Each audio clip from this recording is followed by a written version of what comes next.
Sweden had hoped the Saab JAS-39 Gripen fighter plane would hugely succeed in the international market, but the export sales of these aircraft have fallen short of expectations. As a result, this year's overseas sales of planes have been hit or miss. Because the Canadians chose the F-35 over the JAS-39 in a competition, Brazil purchased an F-35. While the Gripen has proven a popular choice for second-tier air forces worldwide, Saab is hoping that the Gripen will become a more popular choice for top-tier nations.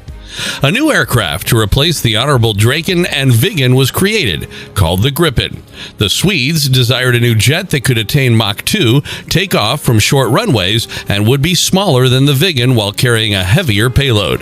Before Saab created a new airframe based on the F-16 and foreign aircraft like the Fa-18 and F-20, foreign aircraft were considered replacements. Swedish efforts to develop an improved fighter plane were both substantial and controversial. So to speak, the program was put under the microscope. During the flight testing phase, 2 crashes heightened the scrutiny and focus. As a result of inaccuracy in the flight control system, or FCS, test pilot Lars Radestrom crashed while landing in 1989, resulting in a pilot-induced oscillation. The incident is captured on video. During a roll at low altitude, Radestrom lost control of the Gripen and ejected. The plane stalled, and Radestrom survived. The crash was blamed on excessive stick command amplification by the pilot.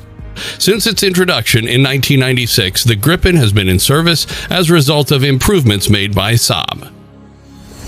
JAS-39 Gripen, what it can do.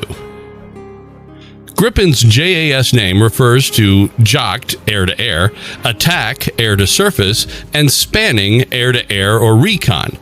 The Gripen is a one-seat, one-engine aircraft with canards and delta wings that provides a relaxed level of stability and agility.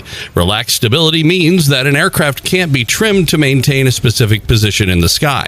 As a result, if the plane begins to roll or pitch, it will continue to roll or pitch until the pilot intervenes. Ultimately, the outcome is a nimble, albeit shaky plane. Gripen's lack of combat employment can be attributed to Europe's relative peace and Sweden's conservative foreign policy, with Sweden not with foreign customers like Hungary, Brazil, or South Africa. Red Flag 2006 in Alaska was a good test run for the Gripen. The Gripen performed well against F-16s, Eurofighter Typhoons, and F-15s, scoring multiple kills with only one loss in a head-to-head matchup. The Gripen will inevitably be compared to its Russian equivalents now that Sweden is preparing to join NATO.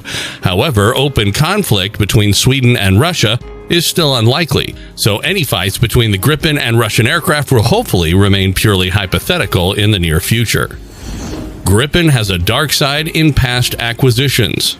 Sales of the Saab Gripen may be slow due to suspicions of bribery and corruption in South Africa and Brazil during sales deals.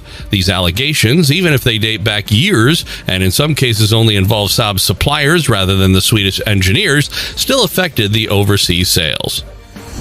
Brazil is in love with Gripens. Despite Luiz Inácio Lula da Silva's administration's corruption crisis, Brazil remains a customer of the Gripen. Brazil purchased 36 Gripens in 2014 with a $4.7 billion deal. Then in the spring of this year, it ordered 4 more. Brazil could make future orders for 30 additional Gripens. Brazil may have to pay $60 million for each of the 4 in this batch. At least $1.8 billion would be needed to make it one of the most expensive arms transactions in South American history if they order an extra 30 fighters. Loss of the Gripen to F-35 in Canada.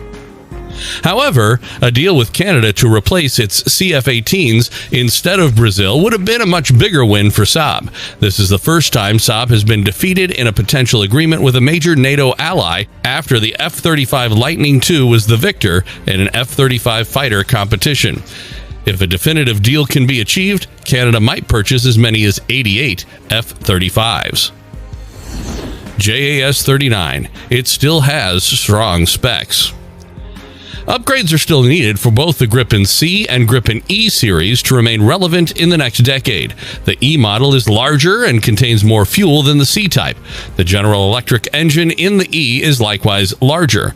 The Gripen C and Gripen E both can carry 4 Meteor air-to-air missiles. At the moment, the Volvo turbofan engine on the Gripen C can propel the aircraft at a speed of Mach 2. A maximum altitude of 50,000 feet and a range of 2,000 miles are provided by this aircraft. The Czech Republic, Hungary, and Thailand use multi-role fighters.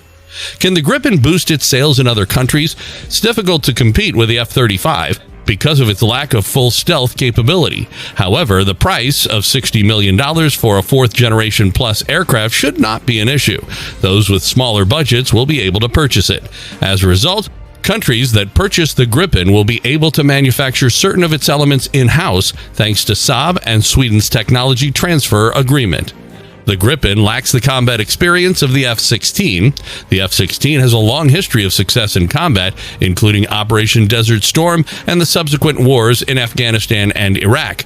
Brazil, for example, can acquire the Gripen and not worry about its lack of combat experience, but larger air forces that have to take on Russia or China may prefer the F-16. Despite allegations of corruption and lack of combat experience, the Gripen remains an excellent choice. Both the price and the quality are excellent. As a result of losing out to the F-35, the Lightning II stealth capabilities have been downgraded. Exports of the Gripen are still possible, although it may not be the first choice for air forces facing major threats. The first 6 serially constructed Gripen E fighters have been presented to military commanders for the first time ever. The Swedish Armed Forces will shortly receive the planes. For the sake of Sweden's security and advancement, the supplies are essential. The JAS Gripen E will allow Sweden to develop a stronger and in every sense tactically superior air force, says Carl Johan Edström, commander of the Swedish Air Force. Saab has exhibited the first 6 serially constructed Gripen E fighter jets. 1 for each of the Brazilian and Sweden armed forces will be shipped. Many aspects of the Gripen E differ from the Gripen C and Gripen D. With the Gripen E model, you will have sensors that are up to date. Software, systems integration, weaponry, and electronic warfare capabilities will be better than those of today's 5th generation fighter jets. The Gripen E is a fuel-efficient aircraft that is also simple to maintain and service. As a result, the aircraft can carry additional weapons. Gripen E has presented an issue for our adversaries. Johan Edström, the commander of the Swedish Air Force, claims that we are cutting-edge and simply more dangerous. The Saab Gripen C has participated in multiple NATO-led operations and numerous air policing missions as one of the world's most reliable combat aircraft. The Saab JAS-39 Gripen is up against one of the most cutting-edge jets in the world. The Czech Republic, Hungary, South Africa, Thailand, and the United Kingdom have all already adopted it. The finest, most modern aircraft and missiles in the world may be found in the Swedish Air Force, according to Geisenhainer. The Swedish Air Force fighter jets are numbered between 1,000 and 1,200, according to a well-informed assessment, making it one of the strongest in the world. However, production of the Gripen is still going on as planned. Future of fighters was Bill Sweetman's term for the Gripen's low cost, great capability, and ease of upgrade. As a result of the software-first approach, customers can now easily and affordably upgrade their systems, which proves to be a significant advantage over the rest of the market. Even though Saab's opponents have made significant advances in stealth technology, the Gripen E will continue to be a capable air defense platform for many years to come. Saab has also shown a readiness to adapt to customer needs, even flirting with the notion of developing a carrier-capable Gripen when it appeared that India and Brazil would be interested in such a model.